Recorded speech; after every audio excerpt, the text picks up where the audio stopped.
नमस्कार। RJ रोहिका Sharma channel में आप सभी का स्वागत है। आज की हमारी कहानी का नाम है सदगति। इसके लेखक हैं मुंशी प्रेमचंद्र जी। तो चलिए कहानी को शुरू करते हैं। लेकिन मैं पहले आपको बता दूं कि मुंशी जी ऐसी मार्मिक कहानियां लिखते हैं जिससे कि आपको बिल्कुल आपके बचपन की याद आ सकती है या अपने पड़ोस में रहने वाली किसी आंटी की। तो चलिए कहानी को शुरू करते हैं। दुखी चमार द्वार पर झाड़ू लगा रहा था और उसकी पत्नी जुरिया घर को गोबर से लीप रही थी। दोनों अपने अपने काम में फुर्सत पा चुके थे। तो चमारिन ने कहा, तो जाके पंडित बाबा से कह आओगे ना, और ऐसा ना हो कि कहीं चले जावें। दुखी होकर, हाँ हाँ जाता हूँ, लेकिन यह तो सोच बैठेगी किस चीज पर। अरे कहीं से खटिया ना मिल जाएगी, ठकुराने से मांग लाना।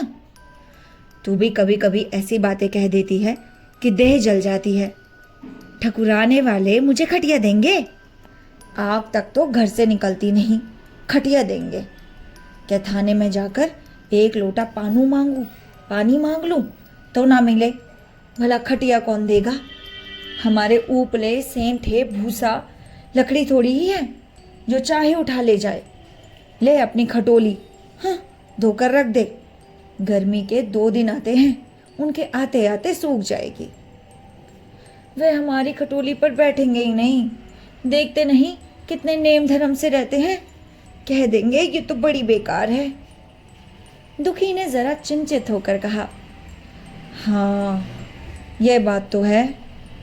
महुए के पत्ते तोड़कर एक पत्तल बना लूं तो ठीक हो जाए। अरे पत्तल में तो बड़े बड़े आदमी खाते हैं, वह पवित्र है। ला तो डंडा, पत्ते तोड़ लूं। जुरिया, अरे पत्तल मैं बना लूंगी, तुम जाओ। लेकिन हाँ उन्हें सीधा भी तो देना होगा, अपनी थाली में रख दूं? अरे कहीं ऐसा गजब ना करना, नहीं तो सीधा भी जाए और थाली भी फूटे। बाबा थाली उठाकर पटक देंगे। उनको बड़ी जल्दी विरोध चढ़ जाता है। विरोध में पंडिताइन तक को नहीं छोड़ते। लड़के को क्या पीटा कि आज तो टूटा हुआ हाथ लिए फिर रहा है। पत्तल में सीधा भी ना देना, हाँ मुदा तो छूना मत। अरे गोंड की लकड़ी की लेकर साह की दुकान में सब चीजें ले आना, सीधा भरपूर हो। सेर भर आटा, आधा सेर चावल, पाँव भर दाल, आधा पाव घी, नून, हल्दी और पत्तल में एक किनारे 4 आने पैसे रख देना, गोंड हो जाएगा।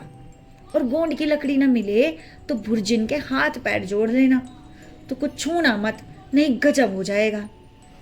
इन बातों की ताकीद करके दुखी ने लकड़ी उठाई और घास का एक बड़ा सा गट्ठा लेकर पंडित जी से अर्ज करने चला। खाली हाथ बाबा जी की सेवा में कैसे जाता? नजराने के लिए उसके पास घास के सिवाय और क्या था? उसे खाली देखकर तो बाबा दूर से ही दुत्कारते। पंडित घासीराम ईश्वर के परम भक्त थे। नींद खुलते ही ईशोपासन में लग जाते। हाथ मुंह हाथ धोते 8 बज जाते। तब असली पूजा शुरू होती, जिसका पहला भाग भंग की तैयारी थी। उसके आधे घंटे बाद चंदन रगड़ते, फिर आईने के सामने एक तिनके से माथे पर तिलक लगाते। चंदन की 2 रेखाओं के बीच में लाल रोरी की बिंदी होती थी। फिर छाती पर, बाहों पर चंदन की गोल गोल मुद्रिकाएं बनाते। फिर ठाकुर जी की मूर्ति निकालकर उसे नहलाते, चंदन लगाते, फूल चढ़ाते, आरती करते और घंटी बजाते। 10 बजते बजते वे पूजन से उठते और भंग छान कर बाहर आते। तब तक 2-4 जजमान द्वार पर आ जाते। ईशोपासन का तत्काल फल मिल जाता।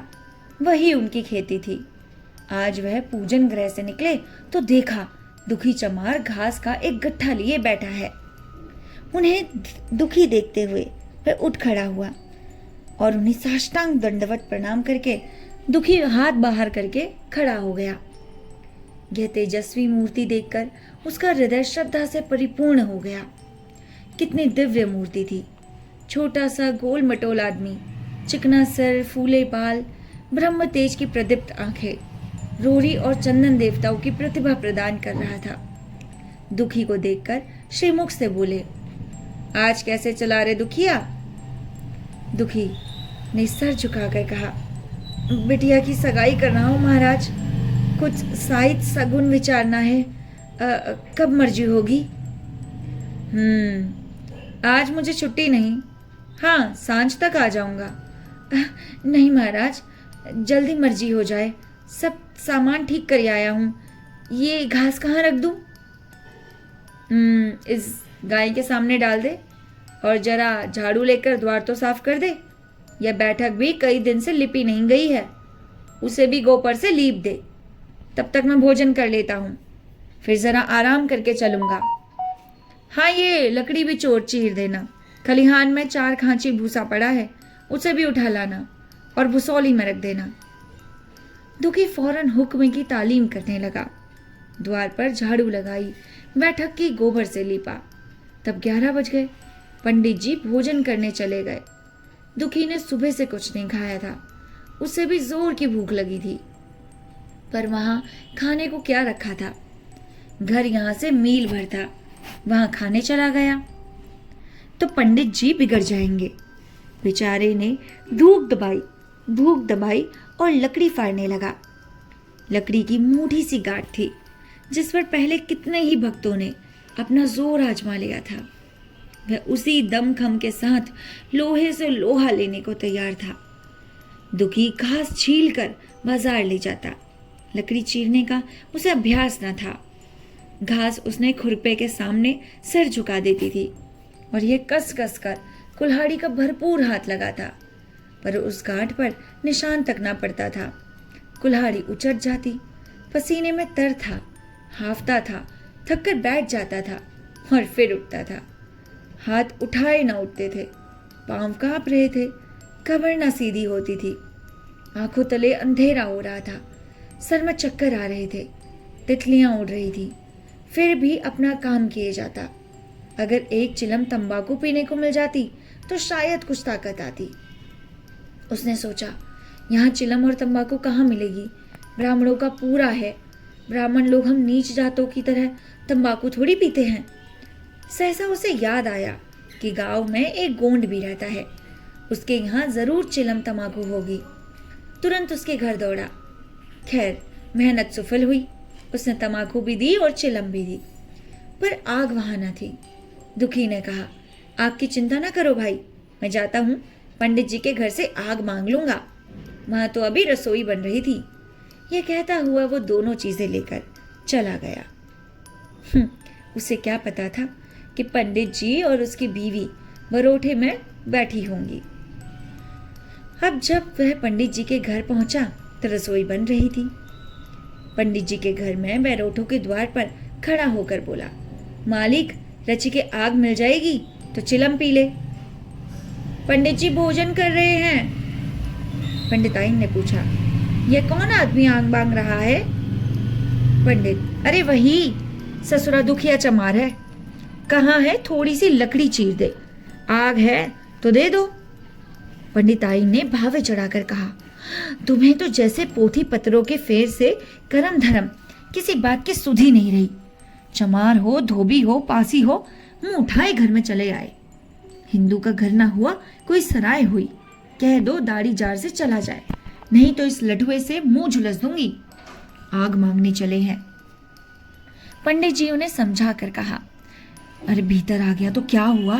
तुम्हारी कोई चीज तो नहीं छुई? धरती पवित्र है, जरा सी आग दे क्यों नहीं देती? काम तो हमारा ही कर रहा है। कोई लोनिया यही लकड़ी पाड़ता तो कम से कम 4 आने जाते। पंडिताइन ने गरज कर कहा, अरे वह घर में आया क्यों? पंडित ने हार कर कहा, ससुरे का अभाग था और क्या। अच्छा, इस बबत तो आग दिए देती हूँ, लेकिन फिर जो इस तरह घर में आएगा तो उसका मुंह ही जला दूंगी। दुखी के कानों में इस बात की भनक पड़ रही थी। पछता रहा था कि नाहक आया। शस तो कहती है, पंडित के घर में चमार कैसे चले आए? बड़े पवित्र होते हैं ये लोग, तभी तो संसार पूछता है, तभी तो इतना मान है। भर चमार थोड़ी ही है, इसी गांव में बूढ़ा हो गया, मगर मुझे इतनी अकल भी ना आई। इसलिए जब पंडिताइन आग लेकर निकली तो वह मानो स्वर्ग का वरदान पा गया। दोनों हाथ जोड़कर जमीन पर माथा टेकता हुआ बोला, पढ़ाइन माता, मुझसे बड़ी भूल हुई है, कि घर में चला आया। चमार की अकल ही तो ठहरी, इतने मूर्ख ना होते तो लात क्यों खाते। पंडिताइन चिमटे से पकड़कर आग लाई थी। 5 हाथ की दूरी से घूंघट की आड़ से दुखी की तरफ आग फेंकी। आग की बड़ी सी चिंगारी दुखी के सर पर पड़ गई। जल्दी से पीछे हटकर सर के झोंटे देने लगा। फिर मन में कहा, यह एक पवित्र ब्राह्मण के घर को अपवित्र करने का फल है। भगवान ने कितनी जल्दी फल दे दिया। इसी से तो संसार पंडितों से डरता है और सबके रुपए मारे जाते हैं। ब्राह्मण के रुपए भला कोई मार ले तो घर भर का सत्यानाश हो जाए। पांव गल गल कर गिरने लगे। बाहर आकर उसने चिलम पी और फिर कुल्हाड़ी लेकर जुट गया। खटखट की आवाजें आने लगी। उस पर आग पड़ गई तो पंडिताइन को उस पर कुछ दया आ गई। पंडित जी भोजन करके उठे तो बोले, इस चमरवा को भी कुछ खाने को दे दो, बेचारा कब से काम कर रहा है, भूखा होगा। पंडित जी ने इस प्रस्ताव को व्यवहारिक क्षेत्र से दूर रखकर समझकर पूछा, रोटियां हैं? 2-4 बच जाएंगी। 2-4 में क्या होगा, चमार है, कम से कम सेर भर चढ़ा जाएगा। पंडिताइन कानों पर हाथ रखकर बोली, अरे बाप रे, शेर भर तो फिर रहने दो। पंडित जी ने अब शेर बनकर कहा, कुछ भूसी चोकर हो तो आटे में मिलाकर 2 ठो लिट्टा चोख दो, साले का पेट भर जाएगा। पतली रोटियों से इन नीचों का पेट नहीं भरता, इन्हें तो ज्वार का लिट्टा चाहिए। पंडिताइन ने कहा, अब जाने भी दो, धूप में कौन मरे। दुखी ने चीलम पीकर फिर कुल्हाड़ी संभाली। दम लेने से जरा हाथों में ताकत आ गई। कोई आधा घंटे तक फिर कुल्हाड़ी चलाता रहा। फिर बेदम होकर वहीं सर पकड़ के बैठ गया। इतने में वहीं गोंड आ गया। बोला, क्यों ना जाने देते हो बूढ़े दादा, तुम्हारे फाड़े ये गांठ ना फटेगी, नाहक हलाकान होते हो। दुखी ने माथे का पसीना पोंछकर कहा, अभी गाड़ी भर भूसा भी ढोना है दोस्त। गोंड, कुछ खाने को मिला कि काम ही कराना जानते हैं, जाके मांगते क्यों नहीं। अरे कैसी बात करते हो चिखुरी, ब्राह्मण की रोटी हमको पचेगी? अरे पचने को पच जाएगी, पहले मिले तो। मूंछों पर ताव देकर भोजन किया और आराम से सोए। तुम्हें लकड़ी फाड़ने का हुक्म लगा दिया।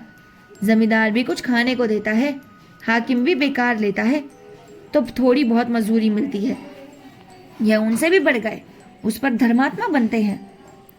दुखी, धीरे धीरे बोलो भाई, कहीं सुन ले तो आफत आ जाए। यह कहकर दुखी फिर संभल पड़ा और कुल्हाड़ी की चोट मारने लगा।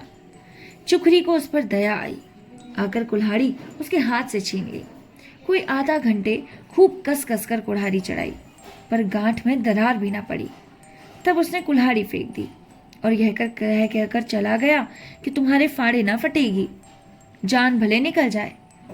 दुखी सोचने लगा, बाबा ने ये गांठ कहाँ रख छोड़ी थी कि फाड़ी नहीं फटती, कहीं दरार तक नहीं पड़ती। मैं कब से इसे चीरता रहूंगा। अभी घर पर 100 काम है, कार परोसना है और भी बहुत सारे काम हैं। एक ना एक चीज घटी ही रहती है, पर इसे क्या चिंता। चलूं जब तक घर ही उठा लूं। कह दूंगा बाबा आज तो लकड़ी नहीं फटी, कल आकर फाड़ दूं। उसने झोवा उठाया और भूसा ढोने लगा। खलिहान यहाँ से 2 फरलांग से कम न था। अगर झोवा खूब भर भर कर लाता तो काम जल्दी खत्म हो जाता। फिर झोवे को उठाता कौन? अकेले भरा हुआ बचा कहीं से भूसा खत्म हुआ। पंडित जी की नींद भी खुली। मुंह हाथ धोया, पान खाया, बाहर निकले। देखा तो दुखी झोवा सर पर रखे सो रहा था। जोर से बोला, अरे दुखिया, तो सो रहा है? लकड़ी तो अभी जो की त्यों पड़ी है, इतनी देर तू क्या करता? मुट्ठी पर भूसा ढोने से सांझ कर दी, उस पर सो रहा है। उठा ले कुल्हाड़ी और लकड़ी फाड़ डाल।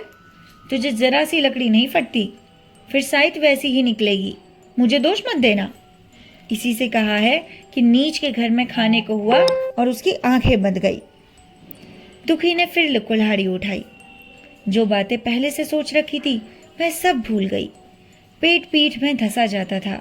आज सवेरे जलपान तक ना किया था, अवकाश ही ना मिला।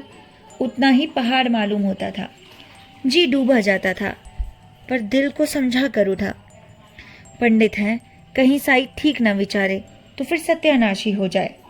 जब भी संसार में इतना मान है, साई थी तो सबका खेल है। जिसे चाहे बिगाड़ दे। पंडित जी गार्ड के ऊपर आए, खड़े हो गए और बढ़ावा देने लगे। हाँ, मार कसके और मार कसके, अबे जोर से लात मार, तेरे हाथ में तो जैसे दम ही नहीं लगा। क्या खड़ा है सोचने के लिए? हाँ, बस फटा ही जाती है। दे उसी दरार में। दुखी अपने होश में ना था। ना जाने कौन सी गुप्त शक्ति उसके हाथों को चला रही थी। वह थकान, भूख, कमजोरी कुछ भी ना देख पाता। इस कहानी के पार्ट 2 को हम कल कंटिन्यू करेंगे। तब तक के लिए हमारे चैनल को लाइक, शेयर, सब्सक्राइब करना ना भूले।